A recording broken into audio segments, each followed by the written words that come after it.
Sean McVay really is the closest thing we have to Bill Belichick in his prime, where such a good coach. He gets himself the right players. It's not always going to be perfect. To me, he's probably the top overall football mind in the NFL right now.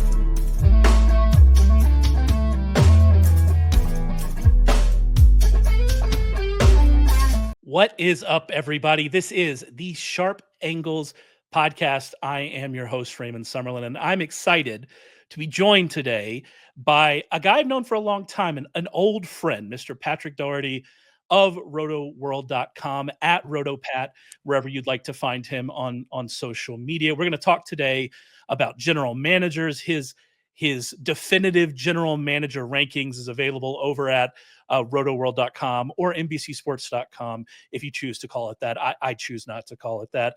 I assume the fantasy football draft guide is coming up, award-winning, some have even said. So a lot going on for Mr. Patrick Daugherty. How are you doing, Pat?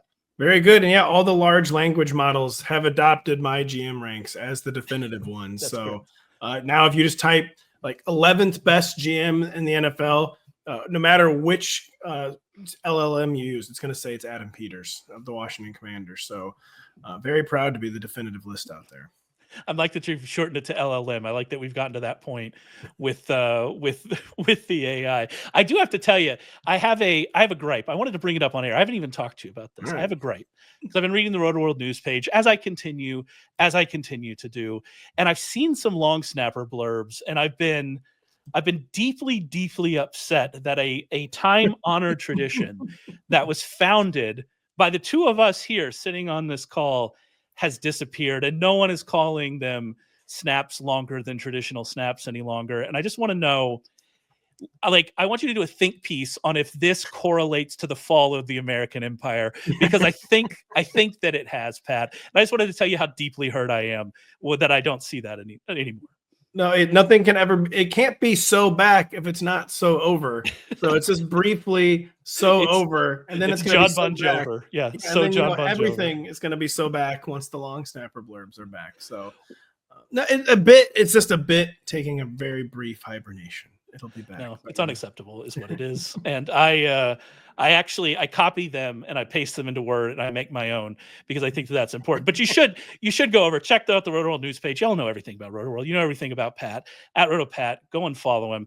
I am serious about the GM rankings. I do think the GM rankings and your coaches rankings came out earlier in the year. You can go and check those out as well. He puts a lot of time into these. I think they're really interesting to talk about and kind of go through. And so that's what we're going to do today here as we talk to Pat. That's what we're going to do really all week. Pat's going to stick around. We're going to talk about best GMs, worst GMs, toughest GMs to rank. There's going to be a lot of stuff coming in here about the GMs as we sit here in this fallow period for NFL news that is the middle of June. It's a really fun time to talk about GMs and really get there. And as you go through your list, again, over at rotoworld.com, I would assume that you didn't get a lot of pushback on who you had first with Howie Roseman. I would assume that was one that people just went, all right, that makes sense. And they moved on from there. Am I right about that? You're very right about that. And it's such a relief, like a breath of fresh air. After the final few times I had Bill Belichick number one, and his final few years in New England, I did finally drop him from number one. But,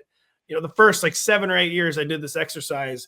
Every year I'd sound like a crazy person. I would sound like Charlie Day, who I'm sometimes told I literally sound like you don't understand. You can't separate Bill the GM from Bill the coach. They're one and the same. They're inextricably linked. You don't get it. And then me secretly really needing him to retire so I could stop ranking him high. And no pushback whatsoever on Howie. Little did you know that this downfall was brought about by a woman who is now the face of UNC. Have you seen that? Oh yes. She was at games in 2021. Good for Bill. Go live your dreams, Bill. I hope North Carolina works out for you. I did think the reason I wanted to bring up Howie Roseman, because okay, he's won. I think what we have here with the Eagles this year is interesting because we did see, especially on defense, them have to reload. We saw how much they lost on defense. And we've now seen how he's done this for so long, even through that weird interim period where he didn't have control of the roster. And then we've come back and that he has been able to reload. But I do think that this year it's really interesting because their defense. Now we do unit rankings in the Sharp Football Preview, which, by the way, we're working on that right now. Should be out in July. You can get it for $5 off using promo code SHARP5. So go check that out. Also, we have a free chapter out. You can go read about the Detroit Lions, our full chapter for the Detroit Lions. But when I did the unit rankings, I still had the Eagles first in my personal weighted rankings. I believe they ended up first in our collective unit rankings. But like that entire front seven with all the losses they had, even with the secondary, with the massive hits that they had with the rookie corners last year, like you look at all of it and you go, there are cracks. It's not surprising. Like that's what happens to good teams. They lose players, but there are some cracks here, and it's going to be interesting to see, like, is Jahad Campbell going to hit? Are all of these like draft picks that he made on defense, are these going to hit? He's got his work cut out for him for this defense, because the defense is what drove them last year. The offense was not at the same level it had been in their first run at a Super Bowl, the Super Bowl that they lost, right? It wasn't at that level. The defense really, especially after that bye week, drove them. They needed to be good again, and there are question marks there that he's really just going to need to hit on. Question marks there for Howie, but that's what really speaks to his greatness, is that there's question marks for the defense now. I don't know what you would call it at the end of 2023, but it was something bigger than question marks after the defense and the whole team collapsed. And then his just ability to retool on the fly, but just beyond like the nuts and bolts reasons why Howie Roseman is the best GM in the NFL, I think like a larger way to look at it is, as you know, Raymond, I'm a big baseball fan, and in baseball, pretty much every organization, the most important person is now the general manager. And that is not the case in the NFL, where in any organization, the most important guy is usually either the quarterback or the coach. And it's very rare in the NFL, even in like the modern analytics era, for the GM to be like the guy. And the Philadelphia Eagles are like the super rare football org where the unquestioned most important guy in the organization is Howie Roseman. And so just beyond like the ins and outs and like the specific moves, I feel like if you have to like boil it down, why Howie is like the no doubt number one right now is there's no one would question who the most important guy is. It's Howie Roseman. And it's just not common for a GM. And I mean, sometimes you can quibble like the coaches are the GMs or whatever. But for a pure GM to be the most important guy in the organization is very, very rare in the NFL. I like that you got a baseball reference in as early as possible. I'm glad you brought it here. I'm choosing not to talk about baseball this year. It's not going great. It's not going great, but it'll be fine. We'll come back. We came back last year. I did want to move on off of Howie Roseman to who you had ranked third, which I think, I assume he was not ranked this highly last year or even the year before that. But what we've seen from the Rams and their ability to rebuild on the fly, you have Sean McVay and Les Snead there at third. And like, I can't quibble with it. It's really been impressive what we've seen from them over the last couple of years. Well, one hallmark of the McVay Snead front office is, so they've made a lot of actually pretty bad decisions over the years. I mentioned in the article, like especially at like wide receiver, like Sean McVay, kind of like the guy he's always compared to, lumped in with Kyle Shanahan. Seems like he like falls in love like real hard with someone. Like they trade for Sammy Watkins, they trade for Brandon Cooks, and then it like almost as quickly falls out of love. It's like, oh wow, that actually wasn't smart. That wasn't a great fit. So he makes big mistakes, but then he always moves on very quickly. But the reason to be impressed with the Rams, this year is so like the thing. Part of the McVay magic is that he's done all this without like a truly traditional franchise quarterback, where no one thought Jared Goff was the franchise quarterback. Matthew Stafford, gets a little more like franchise type love, but no one's going to refer to this era of like Rams football as like the Matthew Stafford years. Like McVay, like Bill Belichick, like he's the guy. He's the first person you think of when you think of the Rams. But just because they didn't have a franchise quarterback didn't mean they didn't have a franchise player.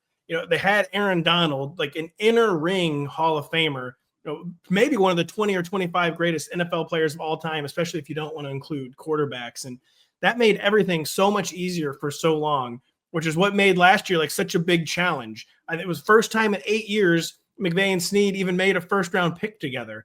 And what do? They get the 1 and 2 in defensive rookies of the year. And like so such a huge challenge like that.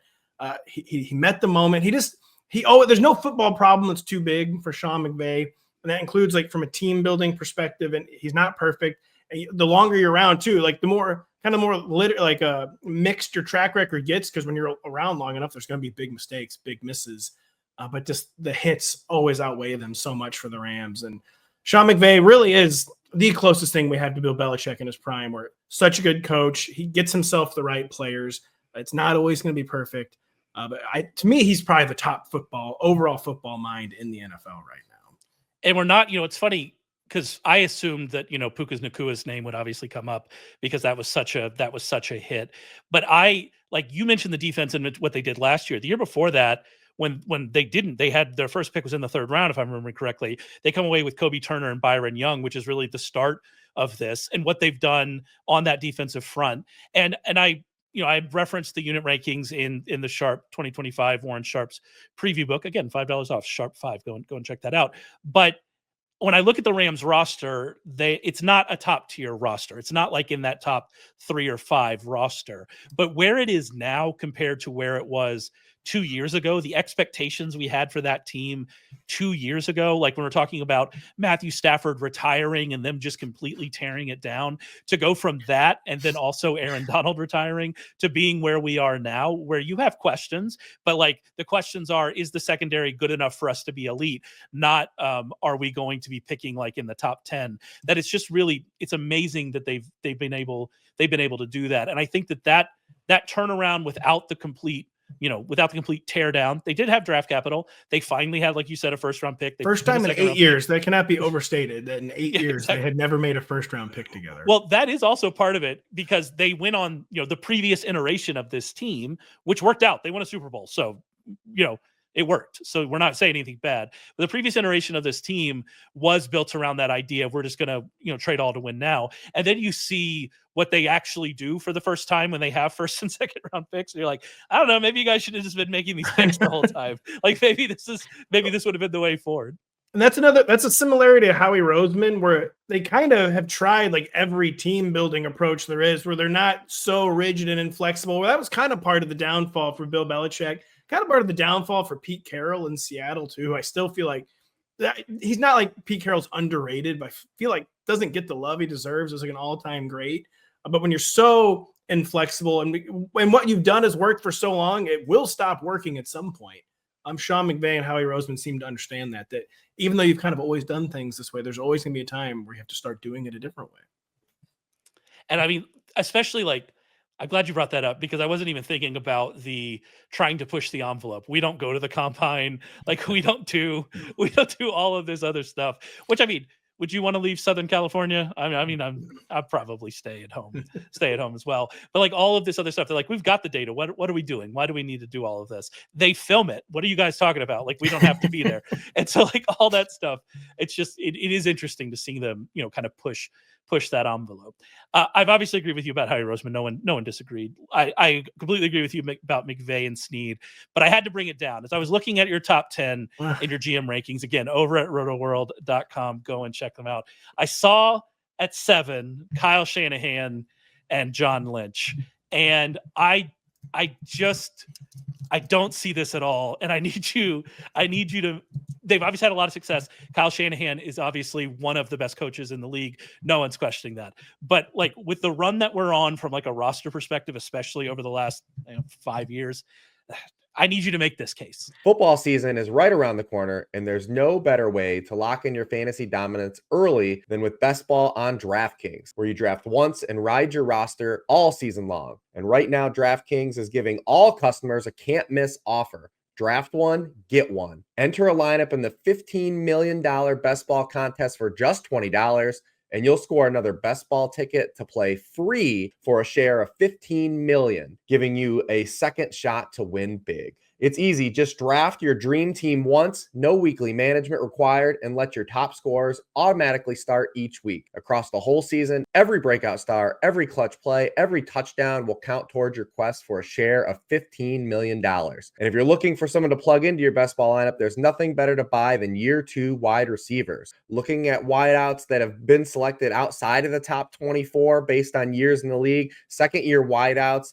have delivered the highest hit rates for beating their ADP and delivering wide receiver 1 and wide receiver 2 scoring seasons. Download the DraftKings Daily Fantasy app now to draft your $20 Best Ball lineup to play for a share of $15 million and get a second ticket to play free for a share of $15 million.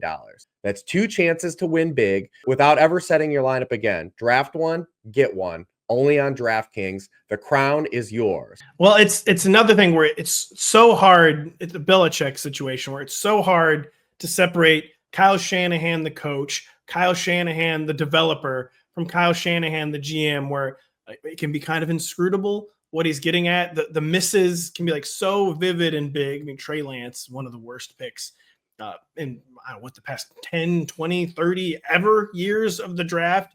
And so like he's willing to take big swings. They don't always connect, but then, you get things like 5th round George Kittle. You get things like literal final pick of the draft, Brock Purdy becoming a franchise quarterback. And seems like an important name to bring up as we're talking about these two. And you could say, well, that's because of Shanahan, the coach. In the future, yeah. That's because of Shanahan, the coach. He's coaching him up, but Shanahan, the GM, knew that was maybe someone Shanahan, the coach, could coach up. And two, the 49ers, they're in the zone that the Chiefs and Ravens are in, where I guess they have lower lows than the Chiefs and Ravens do, but where every other year they're winning 12 or 13 games. They're going to the Super Bowl or they're going to the NFC Championship game, which means you're going to have limited draft capital. You're picking always in like the 26 to 32 range of the draft. By definition, usually you can have an expensive top-heavy roster. So you don't have as much salary cap flexibility as you would like. And we just really underestimate how hard it is for teams like the Chiefs and the Ravens to stay on top in a league where the CBA is like so punitive to greatness and to great teams. Like it's a really, really punitive CBA. If you're an elite team, not as bad as like the NHL, but it's just very, very hard where a lot of times you only have one move. This is what I write about Eric DaCosta and Brett Veach and Andy Reid. Like, so a lot of the bad franchises, like they fall for the one move fallacy. Like signing Aaron Rodgers is going to take this team from 27 to 8. Where when you're bad, it's never about one move. You got to make a lot of moves to get back to the top. But when you're in the Chiefs or the Ravens range, you have like one move every offseason a lot of times where it could really make a difference. They nail it. Kyle Shanahan and John Lynch don't nail it quite as often, but they nail it a lot. And they know what they're looking for. We might not know what they're looking for, but they know what they're looking for. They usually find players they can develop. A lot of times it's not the first or second rounder for some reason, but they do find them. And it's just like Shanahan, it's a very high variance approach, it seems like, in San Francisco. So it leads to a stunning amount of 10 or 11 lost seasons. But as we see, it leads to an equal amount of NFC Championship game and even Super Bowl appearances. So a little higher variance, but I respect the Shanny high wire approach. So just complete full disclosure, my first reaction, I see that pair at 7 is to go full Twitter agavy and just want to send you text messages. And then I had to start to think about, and this is always the thing with rankings that people, like when I used to do fantasy rankings, I now kind of do power rankings. Like, all right, so who are we moving ahead of him? Like who are we moving up? And I do have some names that I would move up. I still don't think I would have John Lynch and Kyle Shanahan in the top 10. Let's be clear, it's Kyle Shanahan. Yeah. I wish I could just put Kyle Shanahan. I highly doubt it's really John Lynch. No, I do think Lynch plays a role for sure. He plays a role. He plays a role. I'll give him that. Fair enough. So I'll call them the duo, right? And then like the duo does have wins, right? Brock Purdy, like, I mean, what are you going to do? Like, it's unfortunately it's a mic drop moment, which I say this as a Shanny hater. Like, the literal final pick of the draft, you made a franchise player, huh? And then you go back to last year, like I think at the early returns on what we saw from them in the draft last year, early in the draft. And I like to pay attention early in the draft, like day 1 and 2, because I think that really is it. If you're hitting after that, like there's some luck involved in hitting after that. And so we're talking about day 1 and 2. You look at, kind of what they got with Ricky Pearsall, Bernardo Green, Dominic Pooney, even Malik Mustafa, who I believe was 4th round, so not day 2, but like they got good returns. And so that's all there. But I just want to read you a list of their day 1 and day 2 picks from 2021 to 2023. All right. So we have Trey Lance. That never heard of him. Aaron Banks, good. That worked out for them. It's going to probably, I would assume, get them a comp pick, right? Moving forward. Trey Sermon, Ambry Thomas, Drake Jackson, Tyrion Davis-Price, Danny Gray, Jair Brown, Penn State legend Jair Brown, probably good. So that one's a fine one. Jake Moody and Cameron Latu. It's not ideal. Jake Moody's elite. I don't know. They got an elite kicker out of that. I don't know what more you possibly want. Danny Gray, I think I had in our dynasty league. Oh, absolutely. Oh, who didn't? What dynasty player did not have Danny Gray on their roster at some point? But like that's why when you see them in the top 10, when you see Kyle Shanahan, I'll give you, when you see the duo in the top 10, it really does hit you because you think about all of those. But again, they got Brock Purdy. I will say, and I'll push back really quick. Yeah. You know, some of the you have to, it's like when the Patriots did things like take Rosie Dowling. Like, why on earth are they doing this? It's when you have bad draft capital, you do have to take more chances. And some of these years, you know, the 49ers didn't have draft capital. They may have included some of it in the Trey Lance trade. And they may have included some of it, though, in the Christian McCaffrey trade. We're still looking for the guy who did this. They made a lot of win now moves that did work. Christian McCaffrey, you know, the move did work that was good. out. That was good. So it's just that they're stuck in the zone where you got to take risks. And where the Chiefs and Ravens take more controlled risks, the 49ers take kind of wild risks. And it backfires somewhat frequently, but it also pays off very frequently, I would say. But I did want to mention the Chiefs and Ravens because you mentioned that about how where the Chiefs and Ravens rosters are right now is better than where the 49ers roster is right now. And that's with them hitting on Brock Purdy, right? Which is, again, like they drafted him and other people didn't, but they also passed on him a lot too to get to that point, right? And so, like, good for them. I'm not taking anything away from them, but there is some luck involved in that. And so, like, I don't know. I look at their roster now. I look at where it is. I look at how much those misses have affected their depth. So when they lose Dre Greenlaw, when they lose Hufwanga, who I believe was a 5th-round pick during that time period that I was talking about. So again, good hit. You don't really have as much of the depth. And so it's just tough for me to put him in the top 10. I would have Jason Light above him, which we'll talk about later. I'd have Adolfo Menza above him. I think he might have been one of the ones you have lower ranked. Snyder, Brandon Beane. Like, I just think that those – I would have had him outside the top 10. I know we're quibbling because we're still talking about the top 10, but like I think you could have had him lower, would be what I'd say. I don't think we should fire Kyle Shanahan and John Lynch, but I think I would have had him lower. That's I guess where I stand now. If they lose 10 games again this year, everyone will be agreeing with you. I didn't get a ton of pushback on Shanny. Originally, so as I'm doing this article, you know, I'm editing it like many, many, many times, and the rankings are kind of all over the map. I think at one point I had Shanny like as high as 5. And then I realized, you know, that's we can't do that. And I felt a little weird putting him behind like Brad Holmes, you know, a guy who they beat when it mattered most and a longer track record than the Lions. But is that, you know what? I'm pretty sure Brad Holmes is a better GM than what they've got going in San Francisco. Yeah. And Brian Gutekunst, I did not love having in the top 5 because he hasn't had the ceiling, but there's just been such consistency. And I like that he has a maxim where he's like Ted Thompson, where he accumulates and stockpiles draft picks. But unlike Ted Thompson, he occasionally spends money in free agency, so he knows when to deviate from his approach. So I did penalize Shanny for the variance, and I just don't think the variance isn't going to go away. But I'm assuming the low lows will very soon again be accompanied by a high high. We didn't have him to talk about, but I do think Gutekunst, as I'm so bad at pronouncing his name. I always say Gutekunst. And I'm going to tell you, Packers fans were. Goody was one of the ones where the fans of the team were saying he was too high. Like, you know, a lot of these, it's rivals complaining. Yeah. This one was where Packers fans were kind of complaining, like, there's no way. That's interesting. I think that he's interesting to me because of those big swings in free agency that, to be fair, last year hit. Xavier McKinney hit. We'll see if this year hits with their 2, you know, big swings. And so he's definitely an interesting one to me. And I would encourage you all to go read about Goody, apparently, as we're now. I should be able to say that. There's so many German towns in Texas. I should be able to say Gutekunst or Gutunst or whatever. So go read about him. Go read about Shanahan and Lynch. Go read about everybody, all the GMs over at rotoworld.com. Rotopat's going to stick around. We're talking about the best. Now we're going to start talking about some of the worst GMs. So make sure you subscribe to our YouTube channel, subscribe to the Sharp Angles podcast, wherever you get it, to hear those conversations. They'll be coming out later in the week. Head over to sharp.football. You find a ton of stuff on there about our draft kit powered by Rich Rebar, our book, the preview book that we're all working on furiously right now for Warren Sharp, the 2025 NFL football preview book. You can find all of that at sharp.football. Use the promo code SHARP5. You'll get $5 off, and we'll be back to talk with you real soon.